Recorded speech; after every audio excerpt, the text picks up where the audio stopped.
Well, hi everybody. It's the middle of the afternoon. I'm sitting here with my Kleenex in hand for my drippy nose. I tend to get the drips every time I want to do a video.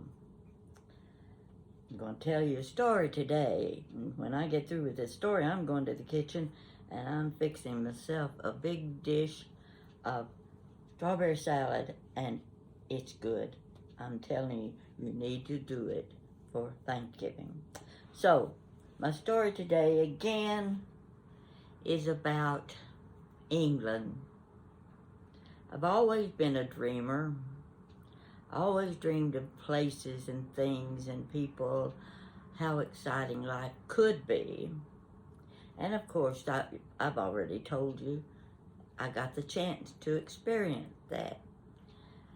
And I like to tell my stories about the places I've been, and especially in England. England, Scotland, and Wales. I've always looked at decorator magazines. I love to decorate. I love to create. I've been a craft person since I was a child. I even made the earrings I'm wearing. So, what I want to talk to you about today is Chintz, China. First, let's see, where do I start? The country cottage, the English cottage. The one thing I always wanted and dreamed of doing was visiting an English cottage. And of course I entered one contest that would give me a trip to and lunch at an English cottage, but I didn't win that one. But it wasn't long after that I entered the second contest with Country Accents magazine. That's the one where I won the first trip to England. Now this was probably my third trip to England. Oh, I got the guilt there. I had to go back, but I happened to have a very good friend, and she loved to travel. And when she went, she invited me to go with her. Okay, the English cottage. Oh, how exciting it would be to sit at a table with the pretty tea sets and the scones and the crumpets. Those are things American people don't eat. But I was going to get the chance to do that on my third trip to England. We had met a couple on the ship that lived in, Chatteris. And I let them know that we were coming to England, and they agreed they would meet us and they would show us around. So my friend and I, we got on the train in London, rode to Cambridge. Wonderful place. If you ever go, you got to go to Cambridge. So they met us at the train station, and they showed us around Cambridge. And when we finished, we were going to her sister's house, whose name was also Pat.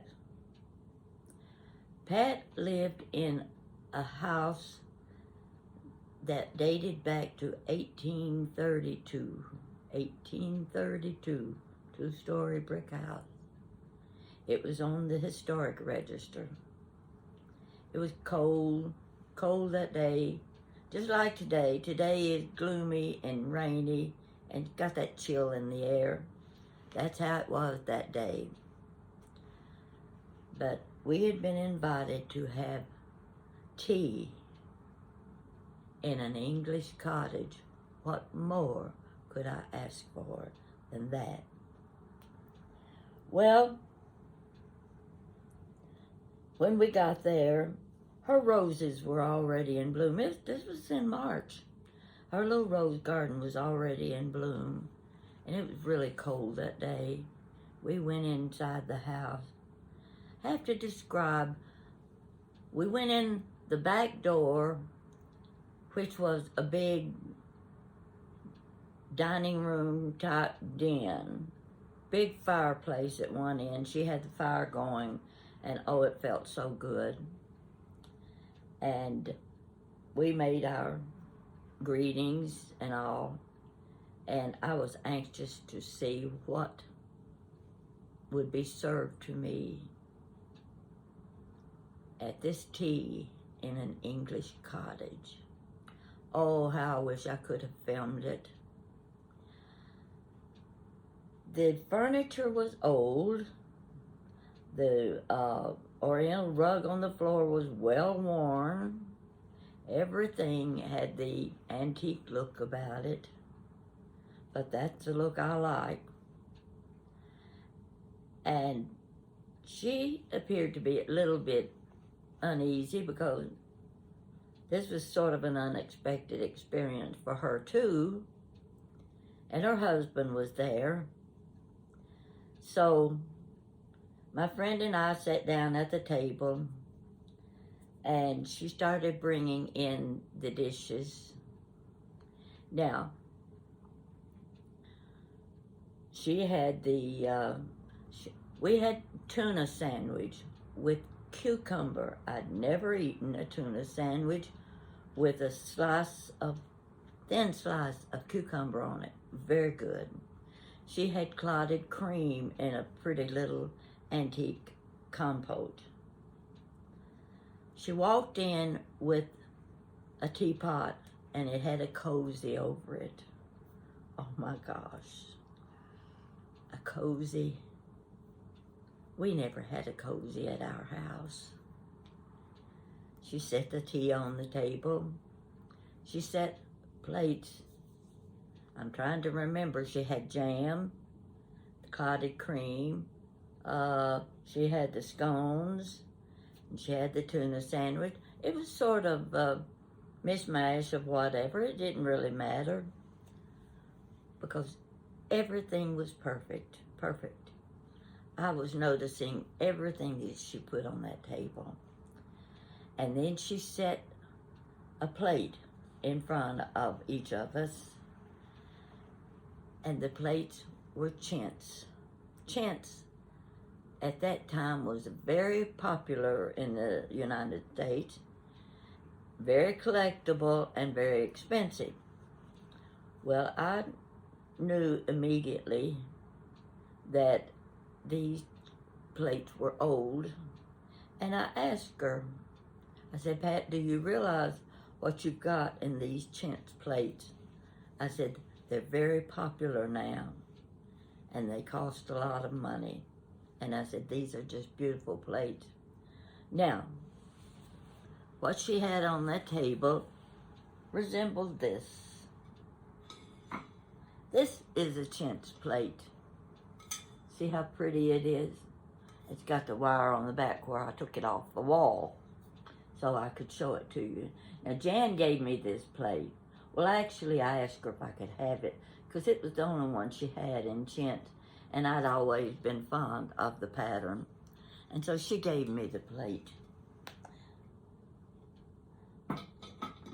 Now, don't want it to fall over.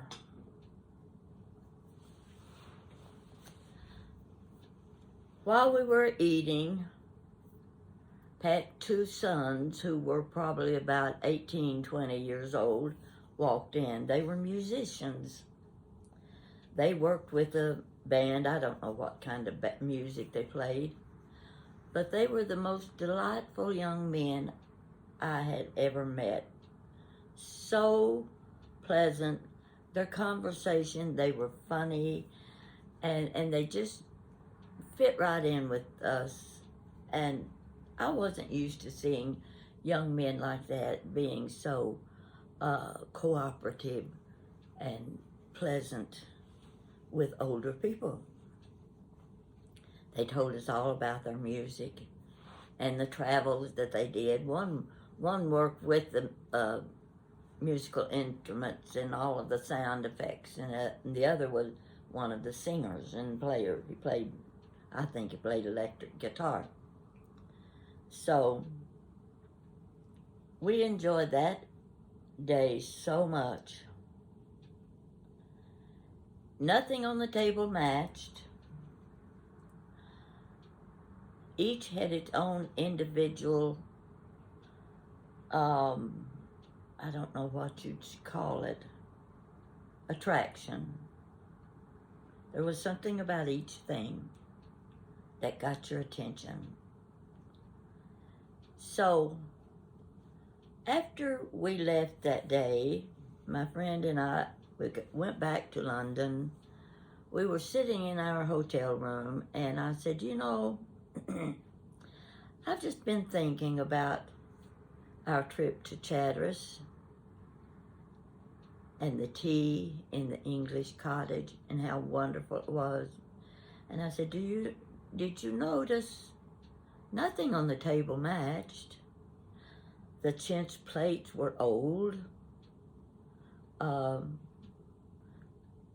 were not fancy napkins, no tablecloth, nothing. But it was so relaxing and so pleasant. And I said, you know,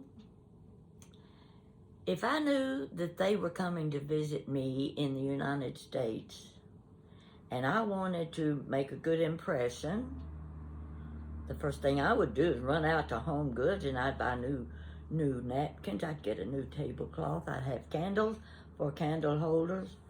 I would spend a week preparing for an afternoon tea for these people.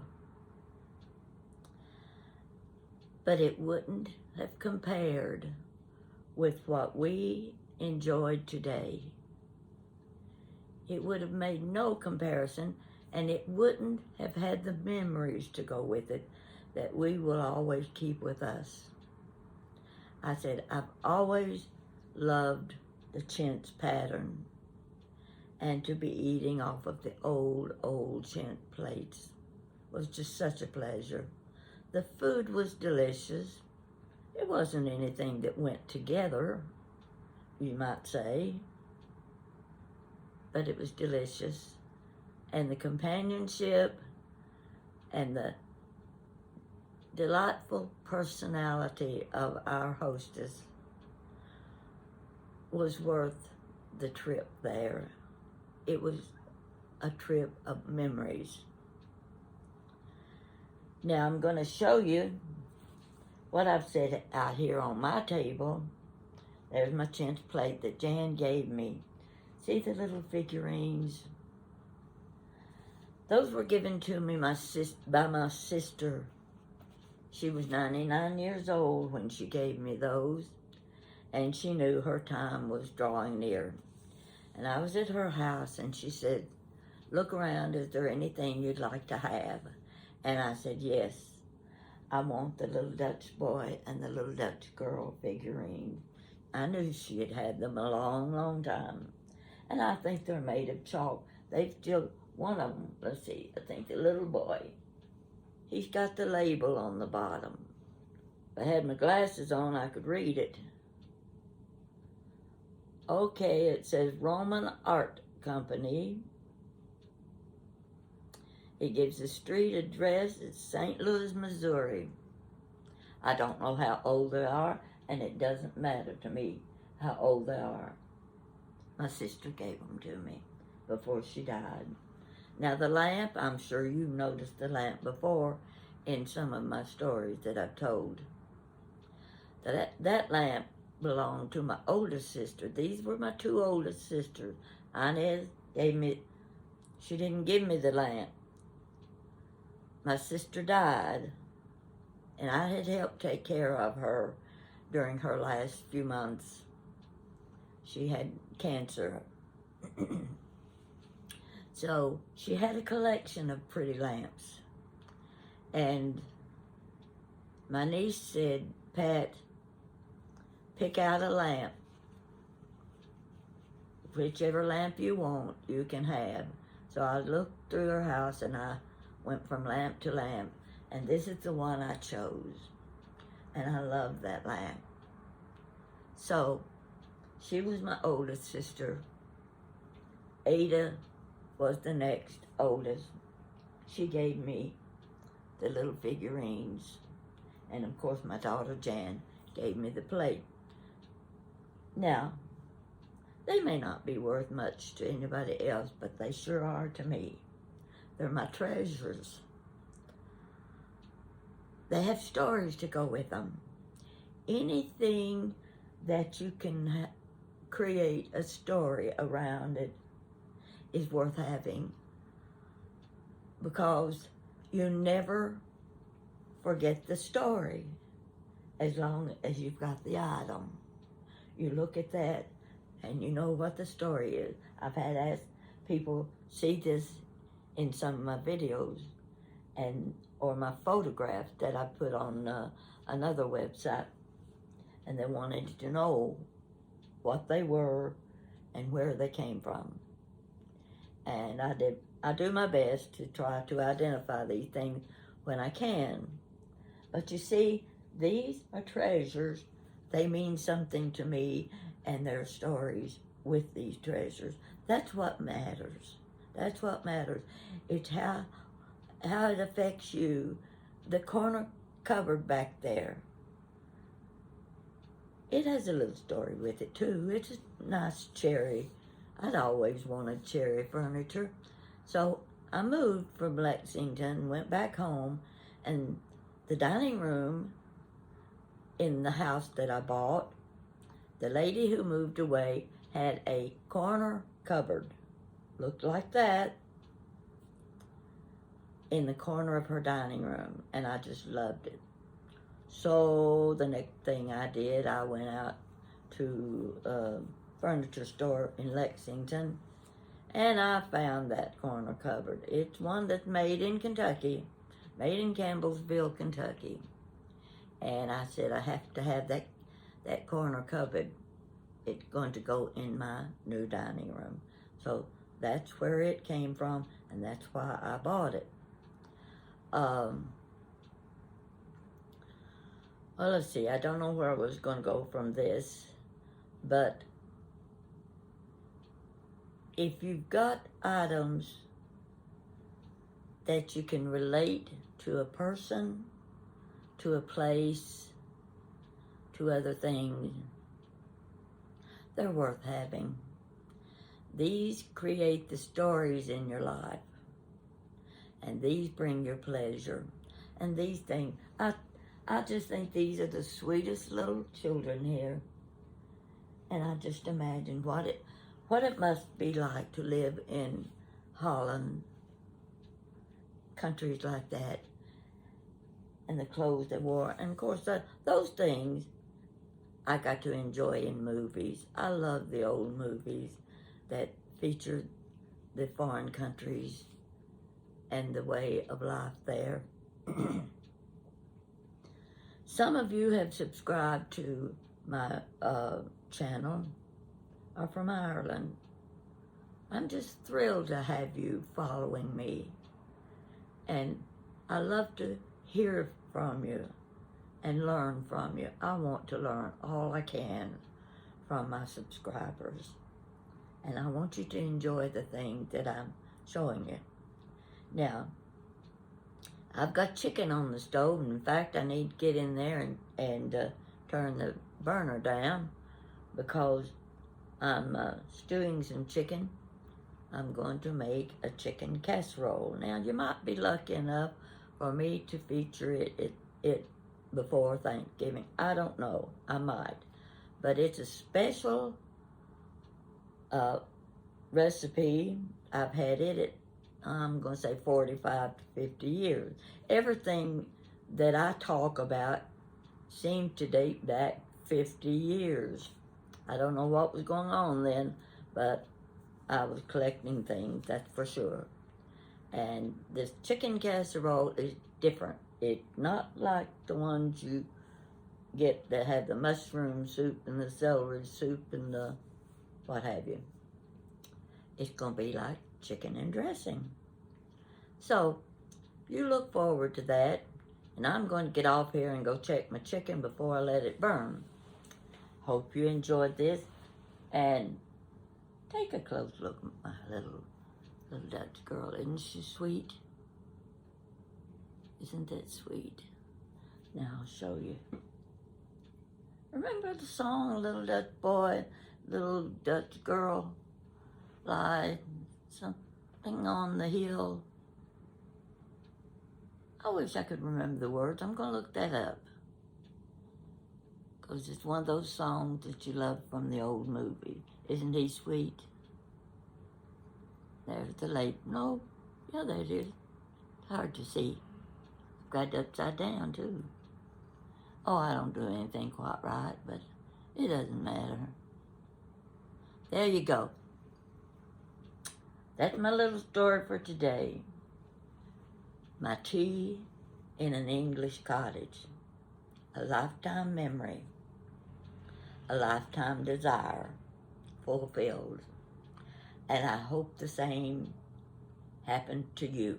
I hope the things that you dream of and the places you want to go are fulfilled in your early lifetime. Don't wait. Don't wait till you're too old to enjoy it. Do it now. Have a good time and have a good life. And keep watching me because I'm waiting to hear your comments. And you've been so delightful. You don't know how good you make me feel. I'm 86 years old. What can I do that's gonna entertain people? But the things you say to me make my day. As Clint Eastwood would say, make my day. And I thank you all for it. Have a good day.